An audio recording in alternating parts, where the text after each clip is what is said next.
ஒரு சங்கரா மீன், ஒரு கிளி மீன். வேலையை ஆரம்பிக்கிறதுக்கு முன்னாடி புளி ஊற வச்சுக்கணும். கூடவே தேங்காவையும் அரைச்சு வச்சுக்கணும். பாருங்க, புளி ஊற வச்சாச்சு. இது ஒரு ஓரமா இருக்கட்டும்.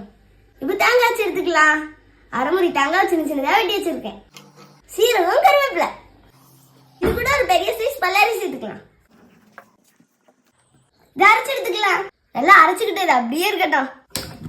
நல்லெண்ணெய் ஊற்றிக்கலாம். அடுத்து வெந்தயம். இது கூட 2 பச்சை மிளகாய் கீரி சேர்த்துக்கலாம். இது கூட கொஞ்சம் கருவேப்பிலையும் சேர்த்துக்கலாம். உப்பு போட்டு வதக்குவோம். பத்தலைன்னா கடைசியா சேர்த்து வதக்குவோம். வெங்காயம் வதங்கிடுச்சு, தக்காளி சேர்த்துக்கலாம். பாருங்க, தக்காளி வதங்கிடுச்சு. எங்க ஊர் லோக்கல் கதம் மசாலா சேர்த்துக்கலாம். தீயை நல்லா கரைச்சி வச்சு மசாலா 2 நிமிஷம் நல்லா வதக்குவோம். இப்ப அரைச்சு வச்சு தேங்காய் சேர்த்துக்கலாம். இது கூட புளி கரைச்சி ஊத்திக்கலாம். தேவையான தண்ணி ஊத்திட்டு குழம்பு நல்லா காயட்டும். அடுத்து உப்பு போட்டு மீன் போட்டுடலாம். நல்லா கொதிச்சிருச்சு. நல்லா எண்ணெய் மிதக்குற மாதிரி காயட்டும். உப்பு இன்னும் கொஞ்சம் போட்டுக்கலாம். என்னெல்லாம் மிதக்க ஆரம்பிச்சிருச்சு. இப்ப மீன் போட்டுக்கலாம்.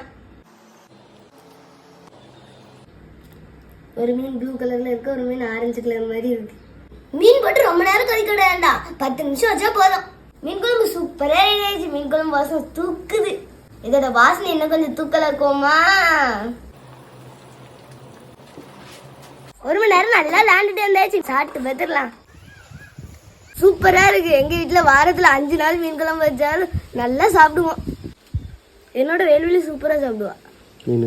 உங்களுக்கு மீன் ரொம்ப பிடிக்கும். சோறு அதிகமா சாப்பிட மாட்டான். பாப்பா, மத்தியானம் சாப்பிட்றதுக்கு இப்போ எப்படி இருக்கு? நல்லா தான் இருக்கு. ஆனா சாலை மீன் குழம்பு மாதிரி இல்ல. மீன் மட்டும் நல்லா இருக்கு, துண்டு துண்டா. அக்கா கடிச்சிட்டோமா? சாப்பிட்டு ஆமா சாப்பிட்டு